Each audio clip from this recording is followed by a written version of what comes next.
had some pretty high expectations, I think, for the jet from ourselves, who knew what it could do. But we heard from other friends who fly their jets what their expectations were. I think we were able to meet and exceed those expectations. One of the guys I get to know here flies Eurofighters, and so we just got done talking about each of our jets and the fact that we got to fly these last 3 weeks together. And he told me that his expectation, he didn't know what to expect out of the F-35 when he first came here. And so after week 1, he started realizing how much we could do. And then by week 2, once he started seeing how many SAM takedowns and going deep, as he called it, downtown into the mez, and be able to take those threats out, he realized how much this jet can do. So I think across the Air Force and across our global partners, we've been able to show that this jet really can do a lot of things that we've said it can do. So some of the advantages that we bring in survivability and interoperability with other fighters in this battle space include the sensor fusion. So sensor fusion is a buzzword, but it's a real thing. The jet is able to see and use a lot of sensors on board and off board to put together a pretty incredible threat laydown. The situational awareness that it provides to the pilot is absolutely incredible.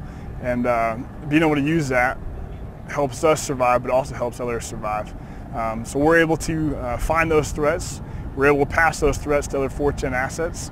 And oftentimes we're able to work with them to target, especially SAM systems on the ground, where we're able to use their bombs, help them be more survivable, and us be able to use our low observability, our stealth technology, and get in there closer to get those kind of threat laydown. Working here at Red Flag with our global partners, the Australians and the Brits, some of our closest allies.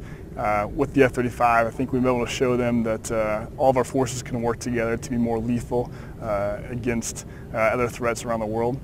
Flying in this Red Flag with this jet has built a lot of confidence, I think, in all of us, but especially myself. I feel like this jet is much more survivable, but it's very lethal.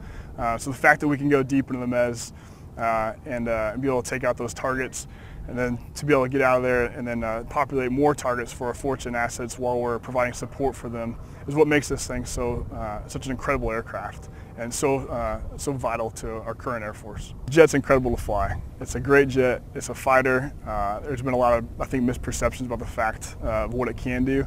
As we continue to push the envelope and open up some restrictions on it, we're seeing more and more of the capabilities develop. And as we continue to develop more and better tactics, more suited to the aircraft, I think we're learning how much it can do. To this point, we've really been limited by the fact that we're still testing so many things out, and so we've been learning what the aircraft is good at and what it's not good at. We're passing that data back, and we're getting a better jet for it. Going forward with new threats and looking forward to future possible wars, this is the jet we need to be talking about.